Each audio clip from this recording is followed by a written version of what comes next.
Hi hello friends, எல்லோரும் நல்லா இருக்கீங்களா? நீங்கள் பார்த்துக்கிட்டு இருக்குது இது உங்கள் சிஎம் பெட்ஸ் பேட் சேனல். நம்ம சேனலை சப்ஸ்கிரைப் பண்ணுங்கள், லைக் பண்ணுங்கள், மறக்காமல் பெல் பட்டனை அழுத்தி ஆள் கொடுத்துருங்க. அப்போ தான் நாங்கள் போடுற வீடியோ உங்களுக்கு நோட்டிஃபிகேஷனாக வரும். வாங்க வீடியோக்குள்ளே போகலாம். ஹாய் ஃப்ரெண்ட்ஸ், இப்போ நம்ம என்ன பார்க்கோன்னா லவ் பேர்ட்ஸ் பார்க்க போகிறோம். வாங்க பார்க்கலாமா? லவ் பேர்ட்ஸ் முக்கியமாக எப்படி சொல்லுவாங்கன்னா, நம்ம லவ் பேர்ட்ஸ்ன்னு தான் சொல்கிறோம். இதோட உண்மையான பேர் என்னென்னு பார்த்தீங்கன்னா பட்ஜீஸ்ன்னு சொல்லுவாங்க. ஆனால் நம்ம மேக்ஸிமம் லவ் பேர்ட்ஸ்ன்னு தான் சொல்கிறோம். ஆனால் இதோட பேர் பட்ஜீஸ்ன்னு சொல்கிறாங்க. ஆனால் எதுக்கு இப்படி சொல்கிறாங்கன்னு பார்த்தீங்கன்னா, ஆப்ரிக்கன் லவ் பேர்ட்ஸ் இருக்குது பார்த்தீங்களா, அதை தான் உண்மையான லவ் பேர்ட்ஸ்ன்னு சொல்கிறாங்க. இதோட பிறக்கிற இடம் எதுன்னு பார்த்தீங்கன்னா ஆஸ்திரேலியாவாக இருக்குது. இதை உண்மையான நிறம் பார்த்திங்கன்னா எப்படி இருக்கும்னா கொஞ்சம் வெள்ளர்ன பச்சை மாதிரி இருக்கும். அதிலிருந்து மாறியது தான் மற்ற நிறங்கள் எல்லாமே.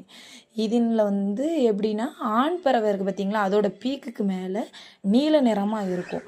பெண் பறவையோட பீக்குக்கு மேலே வெள்ளை கலரில் இருக்கும். அதை வச்சு தான் ஆண் பறவையும் பெண் பறவையும் தீர்மானிக்கிறாங்க.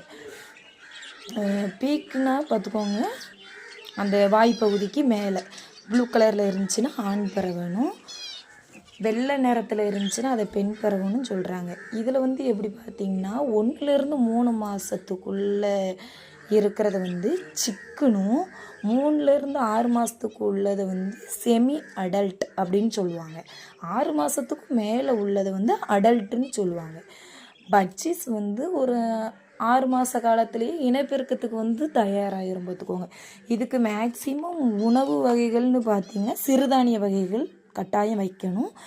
திணை மிக மிக கட்டாயமாக கொடுத்தீங்கன்னா அதோட ஆரோக்கியத்துக்கும் இதாக இருக்கும். அது சாப்பிட்ற முக்கியமான உணவும் அதுவாகவே இருக்கும். சிறுதானியங்கள், இந்த திணை அந்த மாதிரி இது தான் அதிகமாக விரும்பி சாப்பிடும். அதோட உணவு வகையும் அதுதான். இன்னொன்று பார்த்திங்கன்னா கட்டில் ஃபிஷ் போன்னு ஒன்று சொல்லுவாங்க. அது கட்டாயமாக வைக்கணும் அப்படின்னு நாங்கள், ஆனால் அதை யூஸ் பண்ணுறோம். இப்போ வளர்க்குறவங்க எல்லாருமே கட்டாயமாக இதை யூஸ் பண்ணுவாங்க. அதோட பேர் கட்டில் ஃபிஷ் போன். அதனால முக்கியம் பார்த்திங்கன்னா சிறுதானியம், திணை கட்டாயமாக வைக்கலாம். கட்டில் ஃபிஷ் போனும் வைக்கணும், நாங்களும் யூஸ் பண்ணுறோம்.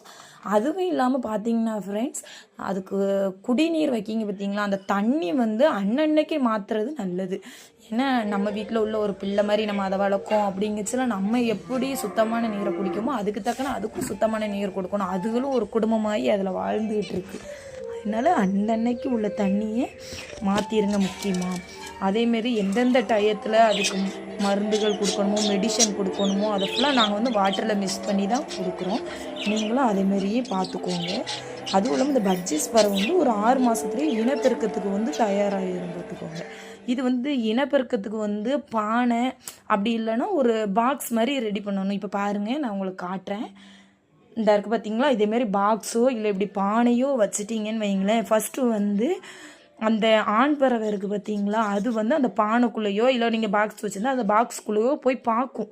பார்த்துட்டு அது பாதுகாப்பானதை உணர்ந்ததுக்கு அப்புறம்தான் அதுக்கு பின்னால் போய் பெண் பறவையை அதில் முட்டையிடறதுக்கு சம்மதிக்கும். முட்டையிடணும். முட்டை இட்டதுக்கு அப்புறம் 15லேருந்து ஒரு 18 நாள்களுக்குள்ளே குஞ்சு பொரிச்சிரும் பார்த்துக்கோங்க ஃப்ரெண்ட்ஸ். முக்கியமாக அந்த பாக்ஸோ அந்த பானையோ அந்த ஆண் பறவைக்கு பாதுகாப்பாக உணர்ந்தால் மட்டும்தான் அந்த பெண் பறவை அதில் போய் முட்டையை விடறதுக்கு தயாராகும். அதுவும் இல்லாமல் 15லேருந்து 18 நாட்களுக்குள்ளே இந்த பறவை என்ன செஞ்சிரும்னா குஞ்சுகள் பொரிக்க ஆரம்பிச்சிடும்.